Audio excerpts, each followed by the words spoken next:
Cashflow Diary Podcast, episode 30.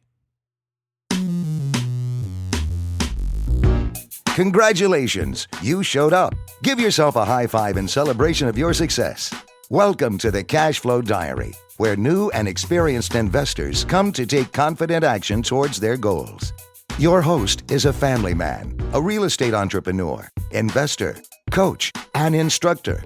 As a master facilitator of Robert Kiyosaki's Cashflow 101 game, he's inspired many to begin their journey into creating cash flow for themselves and their family. And now, here he is to offer you the tools required to earn the income desired. Your cash flow coach, Jay Massey. Well, it's that time again. You are listening to me. I am talking to you, and we have more information to share. We're going to take a break from our normally scheduled program. We're going to cut to some live audio for this particular episode. It's something that I found that I think you want to hear. And more importantly than that, I believe it'll help learn some things for both of us, you and me. I know that's one of the things that I learn when I listen to the audio sometimes that I did. That I learned new things that I didn't know that I knew, but relearned. Anyway, I think you get my point.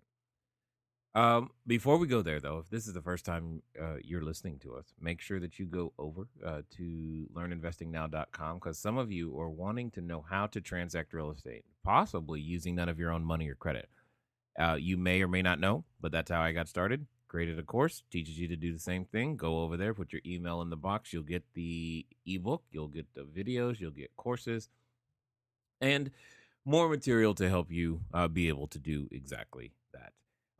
Also, if you have any comments or concerns about the show, feel free to call us at 800-689-1764. We love to hear from you. And again, if this is your first time, make sure you listen to episode 1 to understand a little bit about the format. Now, we've got that out of the way. All right, let's go ahead and get started with our cash quote for this particular episode. It comes to us from a source you may not recognize, but it has everything to do with what we're going to talk about and what you're going to hear.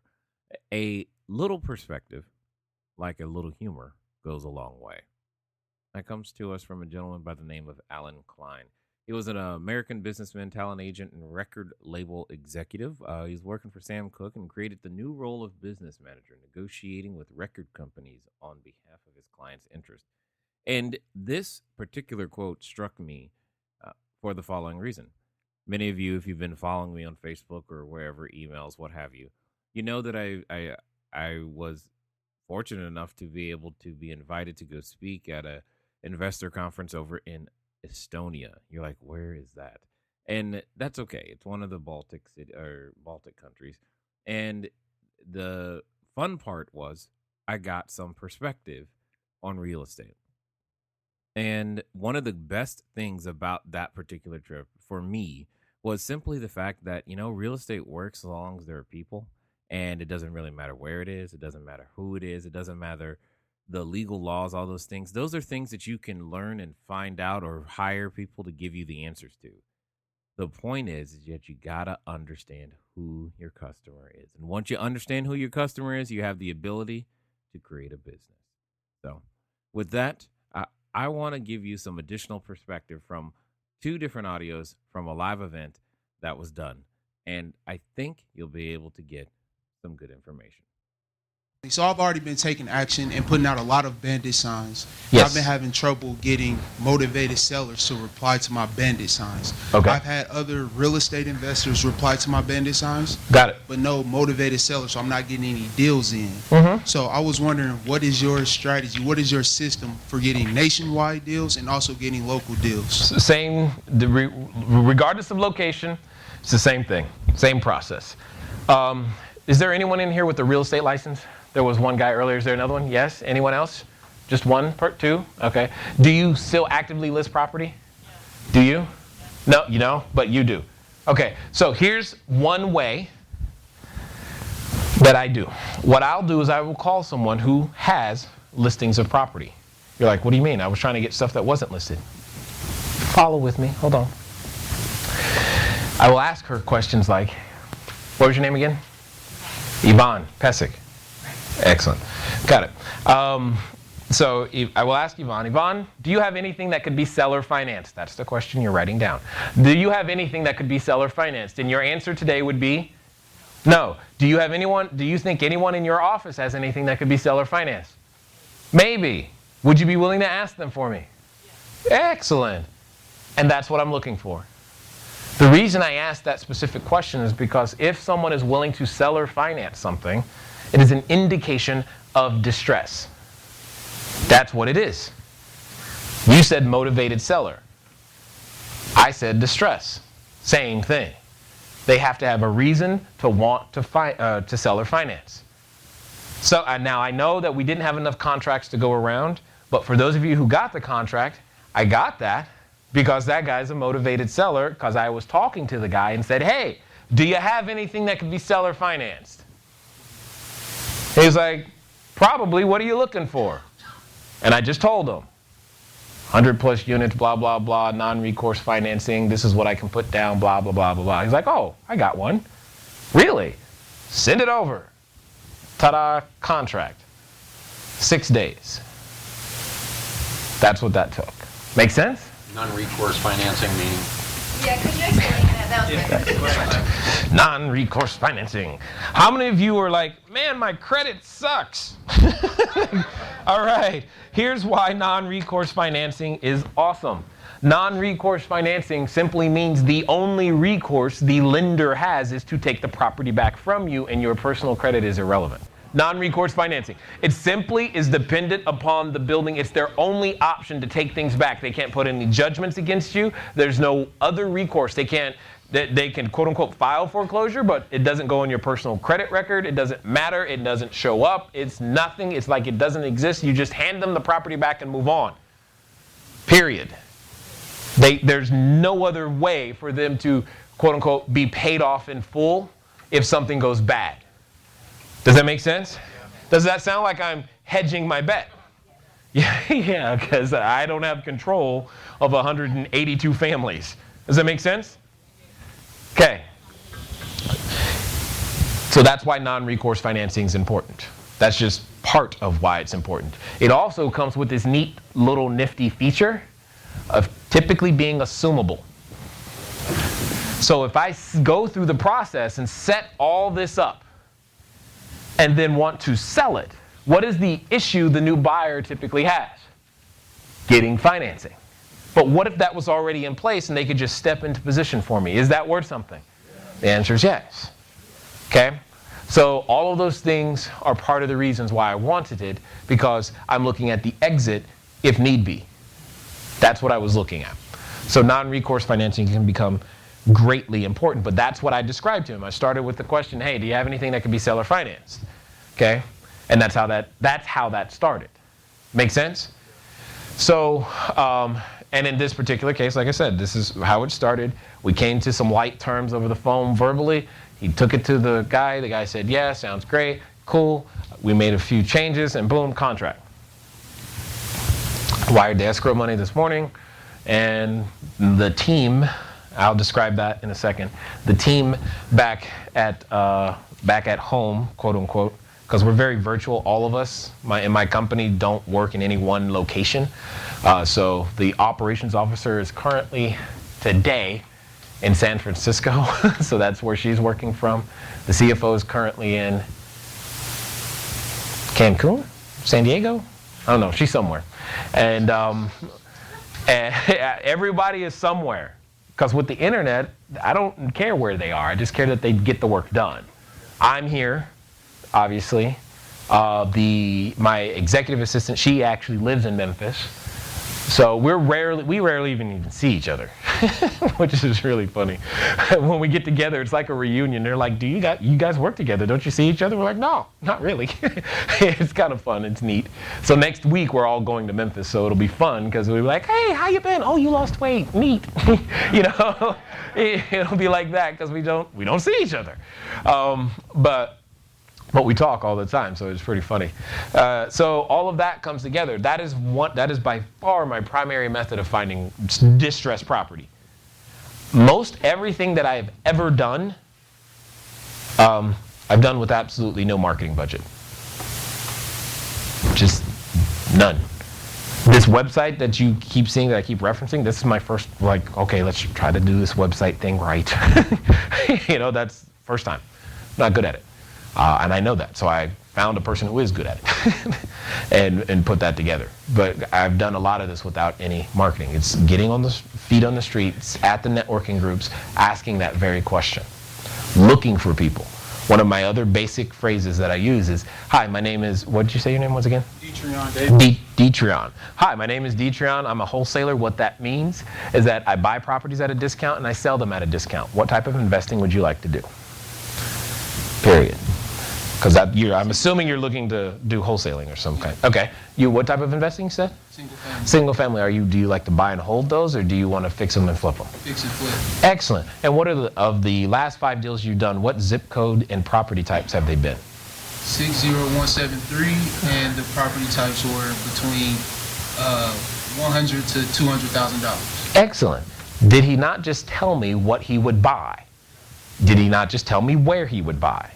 And then I'm going to find 5 more people like this who say something similar near those same zip codes, and I'm going to go find what all 5 of them said they would buy. Find one house that meets all 5 of their criteria. And then I'm going to send them an email saying, hey, I found one for you, here you go. First one to come to the table with cash closes gets it, and you will pay me $2,000, $5,000, $10,000, whatever the number is you've decided. First one that gets to the table gets it. Period. My last question, back off of that. No problem. How many realtors are you using then? Or do you have like a ton of real estate agents that you can talk to? I rarely use realtors. I use me. I go to the networking group and talk and build. I talk about my identity everywhere I go. And as you talk about your identity, people begin to know you as the guy who does this. Make sense? Like right now, you guys, you're about to see it, but many of you already know that I do low-income property, multifamily. You know that. You know what you're getting, right? If I said Coke, you know what you're getting, right? If I said just do it, what brand are you buying? You know that. You need to develop that same thing, and that's why your investor identity is so important, because it becomes your brand and what you are known for. Therefore, when a realtor is trying to refer a property to you, they go, oh, I know that guy. He buys this and this type of this kind. And when a private investor comes to you and says, oh, they know what you're going to use their money for. This is why I get that phone call from the gentleman before I got here that said, look, I got more money for you. And he doesn't need to know what address or what it's going to, because he already knows what we do. Does that make sense? That's why I'll get the phone call from, some of my other investors. They'll send their parents. My parents, here, take their money too.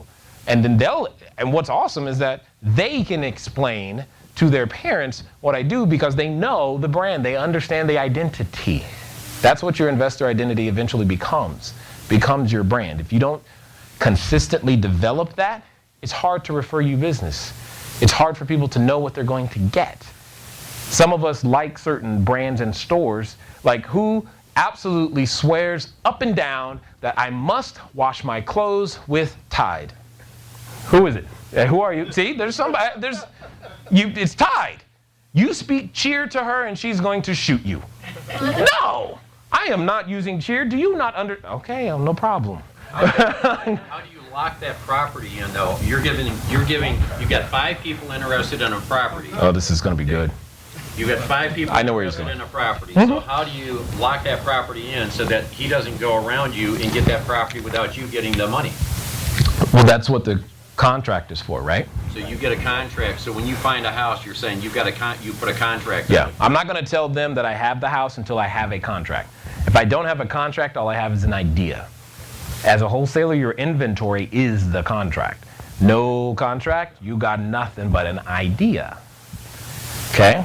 It's a good idea. And you're not committed to that contract because you have either a weasel clause or a non-recourse financing, whatever.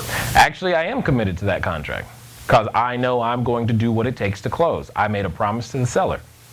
So this is not about trying to get out the back door. So if none of these 5 people are interested in it, I'm going to find 5 more. I'm going to do what it takes to keep my word to the seller. Period. I don't know what that may mean. I don't know how late I'll need to stay up, but I'll get it done. Because being known as the person who will close will get you deals at discounts. People will take my offer, especially in Memphis, at a different price because it will close. Period. They can have, I've seen it happen, other offers at higher prices. No, we'll take his. Why? He'll close. How do you know? Well, and then they go through the, does it make sense? It's more important. That's what's important, okay? But again, that becomes part of the brand, right? That becomes part of who you are. That's your identity. You're known as a person who closes, period. Well, you heard me mention in this particular section a marketplace. Now, I want to be very clear. Because I'm in a marketplace, that's not the reason you should be there. That's not the reason you shouldn't be there either. I'm just saying, do your own due diligence. Don't just go somewhere because you heard somebody somewhere say a particular marketplace was good. But get the lesson. Build the brand. Be known for this. In fact, what's pretty funny is that I'm in the process right now of closing on like 6, 7, 8 duplexes that I really didn't necessarily want for myself. So I'm just going to end up selling them. Don't even know to who yet. The point is, though, is that I got the deal because I was known as the guy who would close. I was able to negotiate an extended closing. I was able to negotiate a decent enough price to be able to offer a discounted property over to, the end buyers, whoever they may be. And they're going to get completely set up because we're going to have the rehab done, the property management will be in place. All of this stuff is being set aside so that, it can be as foolproof as I possibly can make it. The point is, it was all done and possible because of the brand that was already in existence. So keep that in mind as you're going out there to build your business. Don't just think about it from a transaction standpoint. Think about it from a brand standpoint. Does this building, does this product, does this service, do my vendors represent the brand that I am building properly? Hopefully the answer is yes, and to all of those. And if not, that's fine. Now is the time to upgrade. No time like the present. All right, let's get over to our cash flow question. If you've been paying attention, you've been trying to win the copy of my upcoming book, and you wanted to answer the question. So that's all you got to do to win a copy of the book. You got to send in an answer to the cash flow question. You can either email us at cashflowquestion@cashflowdiary.com and or call in at 800-689-1764. 800-689-1764. Last week's question was, if you have one part of your business system that, if it fails, will stop the entire system from working, what is that called? Well, that is called a single point of failure. I would say that in 2012, I learned that over and over and over, and probably over again, more than I wanted to. And it's one of those things that I pass on to you to make sure that you examine your business for single points of failure. One of the biggest single points of failure that I've seen entrepreneurs miss is the fact that they are the single point of failure. So the question you can ask yourself is, if this piece no longer worked, what happens? What stops? What can't move forward? And I know for myself, it's been a process and it's still going on. I mean, we're still documenting everybody's role and putting it into SOPs, also known as standard operating procedures, something you definitely want to begin to do for yourself, so that if for some reason, say, you have an operations person, or say you have a financial officer, say you have even your executive assistant, and something happens, you want to be able and to be in a position to where you can hire or find and replace individuals quickly. Not saying that people are throwaway and you can just replace anybody, because that's not the truth. Finding good people takes time, it takes work, and when you do find them, hug them because they're helping your vision come alive. However, if the need should arise, you should be in a position with which you don't have to personally spend hours and hours and hours of time telling them the basics of the position and how you want stuff done, because, well, it should be documented. Otherwise, you got single points of failure all through your system. One of the single points of failure that you should also be aware of, even if you're doing the strategy known as clustering, where you buy a bunch of properties in one particular area, you could still have a single point of failure if you only have a property manager. So that can be a huge and painful single point of failure. So your properties are in one geographic location. That's great, but you have a property manager. What happens when/if that property manager quits, dies, or no longer, or you two just don't get along? How quickly can you replace him or her so that you can have a backup? Now, that doesn't mean you go around and have 40 backups. I'm just saying don't have a single point of failure, because oftentimes timeliness in response can avoid the, you know, well, large amounts of damage that can occur once you realize something is bad and that you need to cut the cancer out, so to speak. So keep that in mind as you go forward. Now, if you want to win, as I said before, just go ahead and send in an email to cashflowquestion@cashflowdiary.com and or call 800-689-1764. This time you are answering the following question. When selling your real estate, whose perspective is the most important? So, when selling your real estate, whose perspective is the most important? Now, understand, when I say selling your real estate, that doesn't just mean fixing and flipping or wholesaling. It also means buying and holding, because in my opinion, a buy and hold is still a sale. It's a sale that you do every 30 days. So whose perspective is most important when you are selling your real estate? All right, let's get back to the live audio. Okay, those clauses, they're great. The main one I care about, subject to inspection. Done. That's like my main one. And then behind that is inspection period does not start until buyer, usually me, has received every document requested for proper due diligence. What's your rule of thumb as far as how much you make on a particular property? What do you When mean? you're spinning it off, they're one of these 5 guys. I don't do that anymore. I keep them. What it was, I've made between $2,000 to $26,000 every time I did that. Just depends. But I don't. I just don't. I don't want to do the work and then sell it to someone. The last one I did was a 14-unit building. I think I get $22,000 or something. I don't know. It was just one of those rare instances where I had more deals than money. So I was like, here, take it. You know, and they took it. It was like, great. I'm still kind of upset because that's 14 more units I could have. Because it's just $22,000. Yeah, whatever. Give me 14 more units of production. That's what I want. Make sense? So, I mean, I would be way too expensive to do that today. Because, say, for example, I take this one, this particular building. You'll see tomorrow, but this particular building, I have estimates that we're paying $1.8 million. This particular building, the low-end estimate of what it'll be worth when we're done is $3.5 million. So I know that. To buy this from me today would cost a lot of money, because I have the system and resources in place to make it worth 3.6. So you'd have to sell me a really, really, really good reason for me to give that up. It'd have to be really good. Like, I can't think of one good. You know, what would I do? You know, so it'd have to be really good. And I don't know what that is. So that's why I don't do that anymore. Once you realize this, a wholesaler's skill set can be so valuable. There comes a time where you're like, I'm tired of giving these people great deals. I want some for myself. That's all that's really happened in that regard.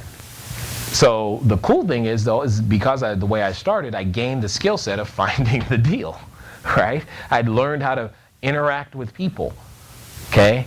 And I learned how to ask them the questions. I learned how to listen. I learned how to sell. I learned how to ask the questions to get them to tell me what their investor identity was without ever using the word investor identity or them knowing that I was doing it, right? So that I could then go find something that matched what he said he wanted. And then I gave it to him. And they're like, great, cool. And then I did it again and again and again and again and again and again, and a lot, you know? Until I got tired of doing that, and I was like, well, I want something new. I need a new toy to play with. And that's what's happened. Does that make sense? Did I answer your question? So I'm not the guy who's going to tell you how to write letters and use yellow letters or postcards. Not my thing. I go talk to people. I meet you face to face. I go to a networking group. Here's the last one. This is probably my most valuable one. especially when I don't have a networking group or a person to already talk to. And it's very, very simple. You know what I do? I go somewhere and invite people to play cash flow with me. That's it. The Cash Flow 101 board game. By far, the most profitable strategy I've got. From 6 weeks from the day I play a cash flow game, I will have somebody's money. I don't know who, but it takes about 6 weeks from that day. I know this because I've done it a lot. I've held cash flow games as small as a few people in my house to as much as 180 people at once. Been doing that for nearly a decade because I was doing that as a financial planner, playing the cash flow game for clients. It just turns out it works very well for raising capital and doing real estate too. Right? And that game is very pivotal and important. How do you think I met Robert Kiyosaki? He was in the room when I was teaching the game. You want to talk about pressure? Right? But it was fun. You know, that's how that happened.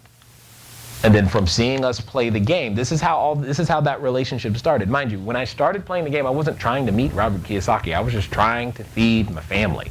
So playing the game was a way to get to people who had what I needed. Use what you have to get what you need so you can have what you want. I had a cash flow game. I knew how to teach it. That was it. And he being Robert Kiyosaki, invited my wife and I last year to go speak on stage with him in front of 4,000 people, which he then later broadcast to 90 countries. I didn't know that at the time. So now random people from Starbucks every now and again say, hey, I've seen you. I'm like, oh, hi. I know where that was. You know, but that's okay. That's the price I have to pay to make the dream I want come true. That's all right. You know, most of you know this, some of you don't, but I'm naturally an introverted person, and I stick to myself. I'm sure right now you probably don't believe that, but that's okay. Ask my wife, she'll tell you. You know, in a party situation, I find the darkest corner and a chair and maybe some cheese and crackers, and I'm good. I am so happy there. That's my happy place. But that doesn't get the dream done. And because it doesn't get the dream done, I need to learn new skills. Make sense? Cash flow game. Here's an idea that I challenge some people who want to get things done in 45 days or less. And other people who want to do a subdivision, and others who want to change other areas of town, is to take a cash flow board game, go to a Starbucks, because their business model is all built about the experience and staying a while. Take one other person, maybe two other people with you, sit down and play in Starbucks. See how many leads you generate. For property, for students, for those of you so inclined, or even capital. Just watch. Now, having done this, I caution you, don't actually expect to play. If you go there with the intent of actually playing, you may be a little irritated because you're like, dude, I'm trying to play the game. Quit asking me. Okay? But you'll generate lots of interest. And you'll see just how many people go, I heard of that. Oh, I read that book. I've never been able to play. I would like to. Or the one I can't stand. Yeah, I bought the game. It's in my closet. I never opened it. That one drives me nuts. But all of those people are the very people you're looking for to execute on your strategy. Make sense? Got it. We have a question over here. Oh, whoa. Hold on. Okay, that's fine. Hold on. Did you say what is cash flow, like the board game? You've never played? No. Okay. Is it like a game? Yes. Hold on. When is your next cash flow game here, guys? May the 25th in the South Loop. If you need Thank you. Like, dear God. I cannot. Okay, but this is my point. How many of you who are already members of the community think everybody knows what cash flow game is? We have examples in the room who don't. And this is the point. That's how I got started. This game, my friend, will absolutely tweak your mind and change you because it teaches the very thing I'm talking about.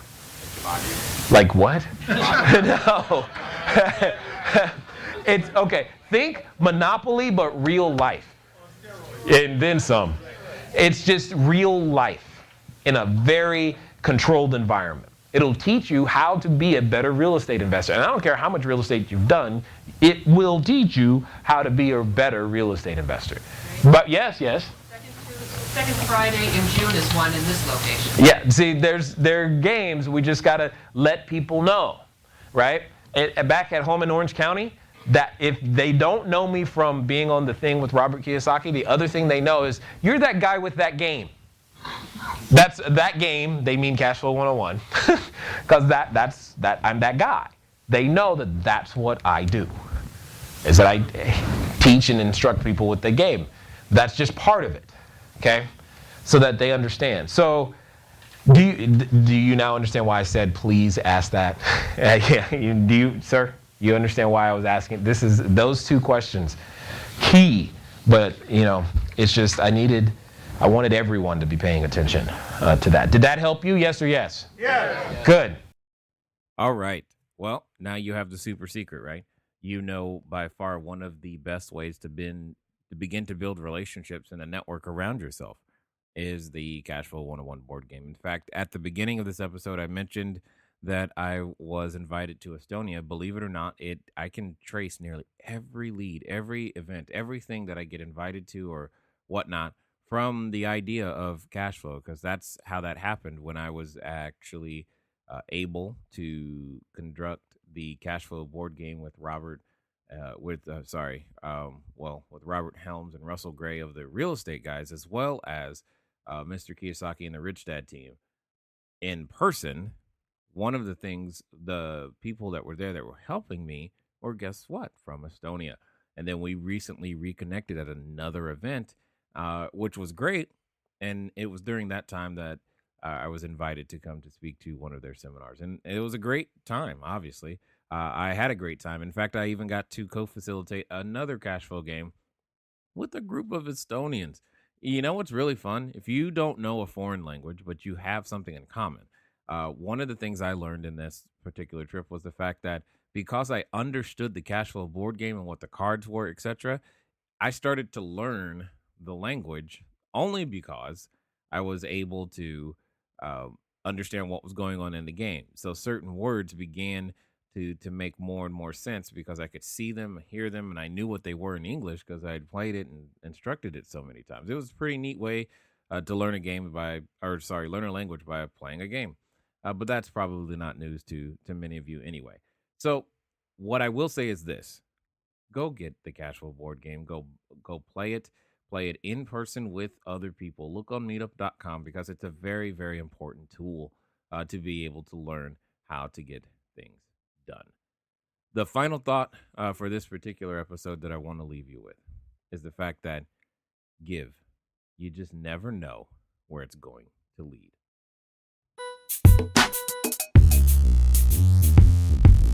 Thank you for investing your time with Jay Massey and the Cash Flow Diary. When you have a moment, please visit iTunes and leave a positive comment about the show. And go now to our website, cashflowdiary.com, to take advantage of our free business building course, Cash Flow Foundation. Gain the knowledge, understanding, and skill that will teach you how to never need a job again.